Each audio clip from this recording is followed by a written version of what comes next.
We begin with the latest updates coming in from Maharashtra on what really happens to the NCP in the aftermath of Ajit Pawar's demise. What we can confirm for you is the legislative party meet will not be taking place tomorrow. There was a lot of speculation on whether there would be a decision tomorrow, sparked primarily by the man on your screens, by Chhagan Bhujbal, who suggested that by tomorrow there could even be an oath ceremony. But what we now know is that NCP MLAs will not be meeting in the next 24 hours. Essentially because of a mourning period. It's been just about a day or two since Ajit Pawar's untimely demise, and keeping that in mind, sensitivities in mind, they are holding off for now from the legislative party meet taking place. Chhagan Bhujbal, meanwhile, remember, had said that several NCP leaders have expressed their desire to make Sunetra Pawar as the Deputy Chief Minister of Maharashtra. There's no doubt about it. She is the front runner essentially to take forward Ajit Pawar's legacy. But let me play out for you what Chhagan Bhujbal said when he endorsed Sunetra Pawar, but also suggested that there could be a decision as early as tomorrow. Tentatively असं ठरलं होतं की उद्या meeting घेऊन CLPची सुनेत्रा ताईंचे जे आहे नाव आपण CLP leader म्हणून final करायचं. तर ते अजून पत्र वगैरे काय त्यांनी काही निघालं नाही आहे. कशासाठी थांबलेत कारण कदाचित जे आहेत दुखवटा वगैरे असतो, सूतक असतो, मग 3 दिवसानंतर ते बाहेर पडणार का 10 दिवसानंतर सम टेक्निकल काहीतरी प्रॉब्लेम आहे आणि स्वतः तटकरे आणि प्रफुल्लभाई त्याच्यामध्ये लक्ष घालत आहेत. Let me bring in Ritwik Balekar for more details on this. Ritwik, no meeting tomorrow. In all likelihood, this decision of really who's going to be succeeding Ajit Pawar could be pushed by a day or two, keeping in mind sensitivities of what's really playing out right now within the Pawar family, I'm sure. But is there any discord, Ritwik, or is it very clear, crystal clear now that it's going to be Sunetra Pawar? Absolutely. Hectic parleys could be seen behind the scenes, after the demise of Ajit Pawar. Now, who will lead NCP and who will be appointed as the legislative party leader and subsequently the Deputy Chief Minister of Maharashtra taking place of Ajit Pawar.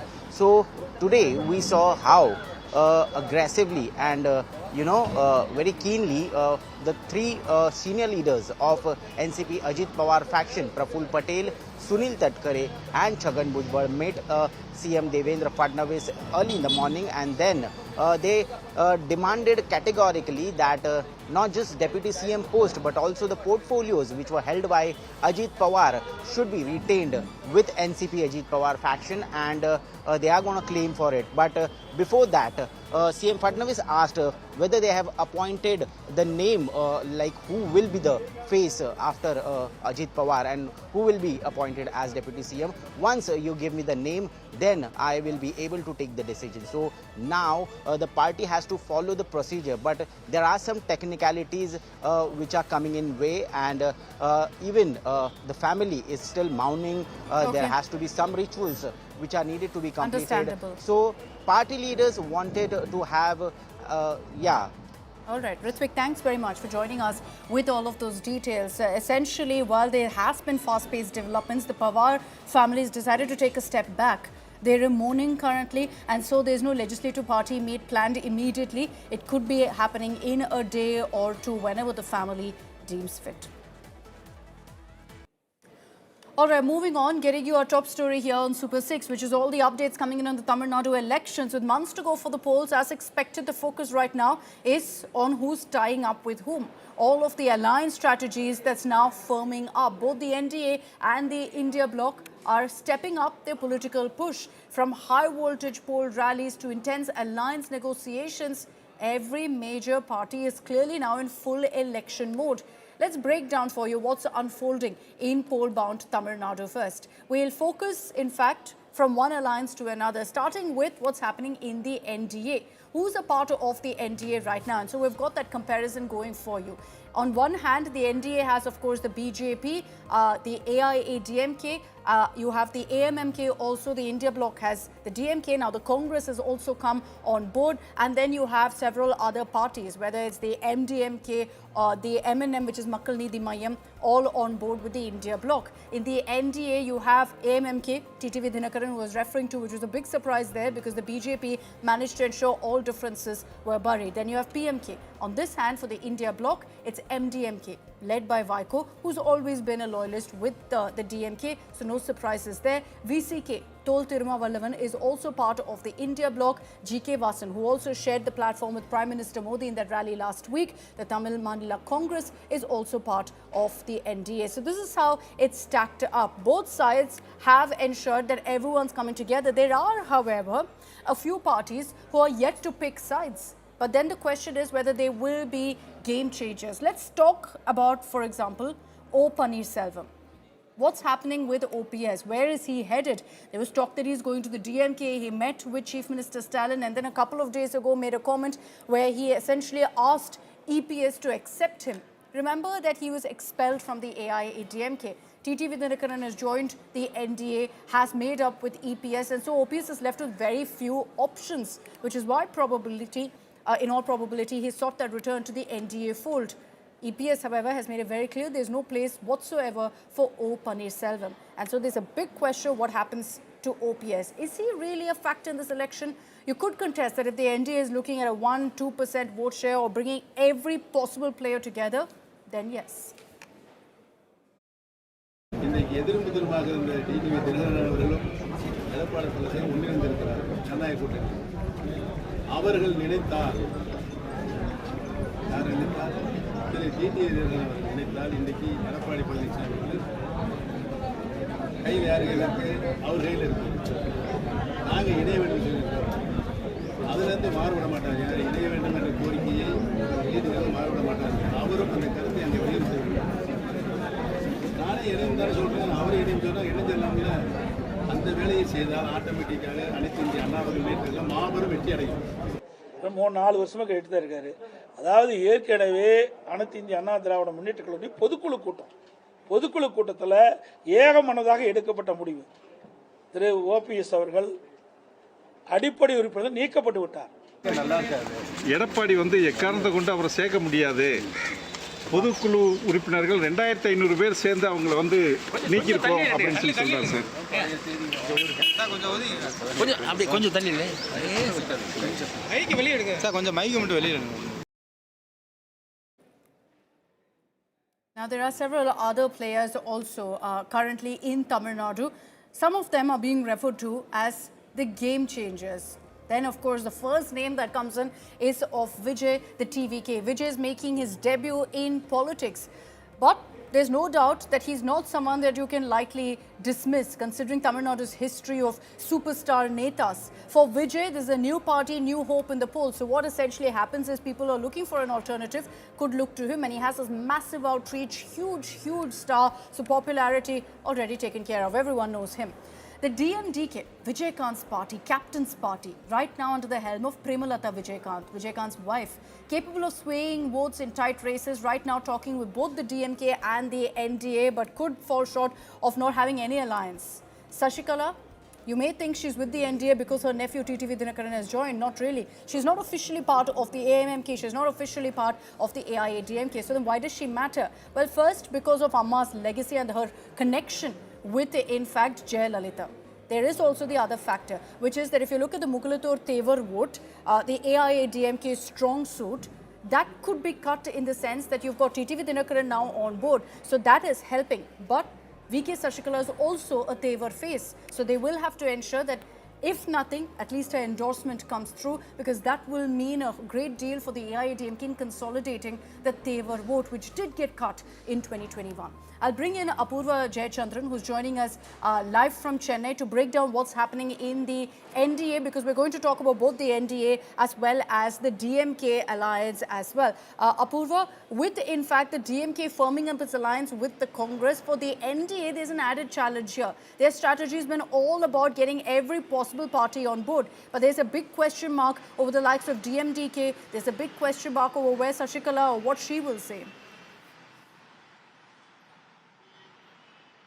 Well, that's right, Akshita. In fact, the NDA and the BJP's primary, reasoning right now is to ensure that the AIADMK faction, all of them who have been, fractured into tiny parties there, be it Sasikala, be it TTV's party, be it OPS party, all of them come together and have a, unanimous face. And that's the point that the BJP wants to dive to here with the AIADMK. We've seen time and again, sources telling there were talks that were led by TTV Dinakaran with OPS there, and OPS also equally inclined to join back into the AIADMK. He had gone ahead and stated that, if the AIADMK want to welcome him back, he is not going to say no, and he is more than welcome to join back into the party. But we've seen how strong and firm, the AIADMK's convener there, Edappadi K. Palaniswamy, has gone ahead and said, no, there will not be any return for OPS. So that's a strong statement that, and in fact, it's an emotion that the BJP will have to work on, because if EPS and OPS do not come together, that is essentially going to be a break in terms of votes that AIADMK will be taking. We've already seen what TTV Dinakaran and EPS going ahead. It's about consolidation ultimately for the NDA. That's their strategy of bringing every possible regional player and joining hands with them to ensure consolidation, a DMK versus rest battle of sorts. Thanks, Apurva, for those details. Let's talk about the DMK, where today now it's been finalized that the Congress is very much on board for an alliance with the DMK. All of that talk of whether they're going to be joining hands with the TVK, not really happening. And here's why. Looking at the track record of the Congress, they very much need the DMK. They need this alliance. Look at 2016. Those data numbers are on your screens there. They contested 41 seats. They won 8. Single-digit vote share of 7 to 8%. Essentially, they've had it good in Tamil Nadu, courtesy the Dravida Munnetra Kazhagam, because every time they've struggled to pull their weight, the DMK has helped them. Okay, let's discount 2016, considering that was a unique election. In 2021, where you had essentially a mandate in favor of the DMK alliance of 25 seats that were contested, 234 seats in Tamil Nadu, out of which only 25 were given to the Congress by the DMK. The number of seats they won was 18. Their vote share, 4.29%. Now, if you look at that number, you see a vote share of 4.29%, yet 18 seats won. That's because of clever election management and choosing the right seats, ensuring consolidation in those seats, which is what the DMK Congress did right. This time what we're hearing is, if in 2021 the Congress got 25, they could see a slight rise, maybe by 1 or 2 seats, nothing more than that. And of course, the Congress is trying to push for power sharing, which at this point looks highly unlikely. Sources in the DMK have said nothing doing. We will stick to the same formula. Let's get you details now of the terms and conditions that we've learned that's been agreed upon so far between the DMK and Congress. The DMK and Congress finalized their alliance for the upcoming assembly elections.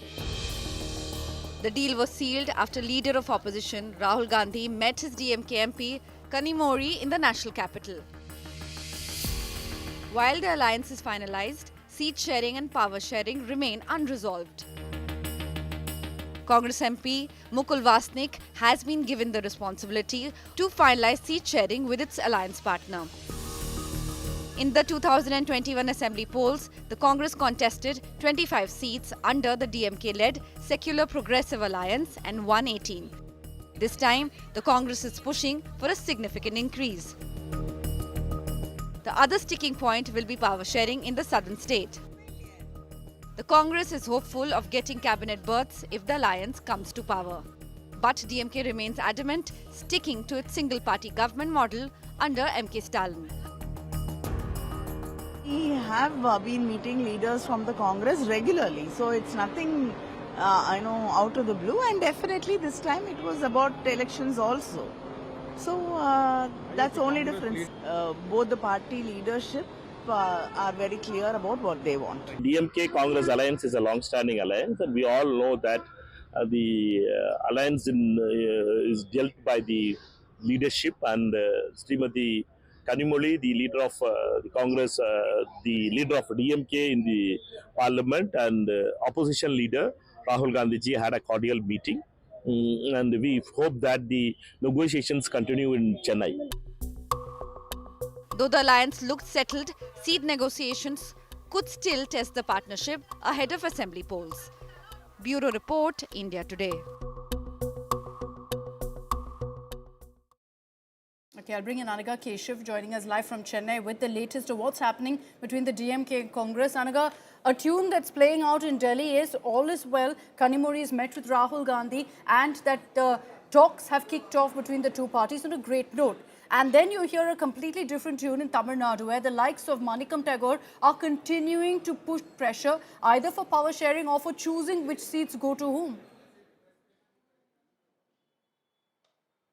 That's right. In fact, there is a ticket fight that's happening in Madurai North that was started by Ko Talapati versus Manikam Tagore.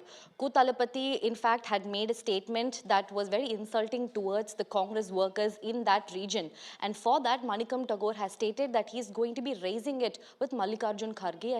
And and this time he says that it should be a Congress worker that should be contesting in Madurai North. Remember, it's a very important constituency, Madurai. This time, Congress Manikam Tagore says that he's directly going to be taking in with the AICC chief to ensure that it's a Congress worker that gets a seat. But again, what's happening in Delhi is that Rahul Gandhi and Kanimuri have held that crucial meeting in Delhi. The sources have told us that it was an extremely cordial, very smooth meeting. But of course, the final seat sharing would at the end decided by CM Stalin and Rahul Gandhi. But the final takeaway of that meeting is that Congress is no matter what going to continue its alliance with DMK, number one. And number two, the Congress workers in Tamil Nadu should be treated better, with more respect, is a sort of request that Rahul Gandhi has placed to Kanimuri. All right, thanks very much, Anaga, for joining us with all of those details. We will track very closely what's playing out in Tamil Nadu. But over to neighbouring Kerala, again a poll-bound state, and there's been one big question mark for the UDF, the Congress, the Tharoor factor. There's no longer any sort of bad blood, it seems, between the Congress and Tharoor. A day after meeting the Congress top brass, Shashi Tharoor has reaffirmed his loyalty to the Grand Old Party, saying he will lead the UDF campaign for victory in Kerala Assembly elections and reaffirming his faith, particularly in Rahul Gandhi. Shashi Tharoor is staying in the Congress.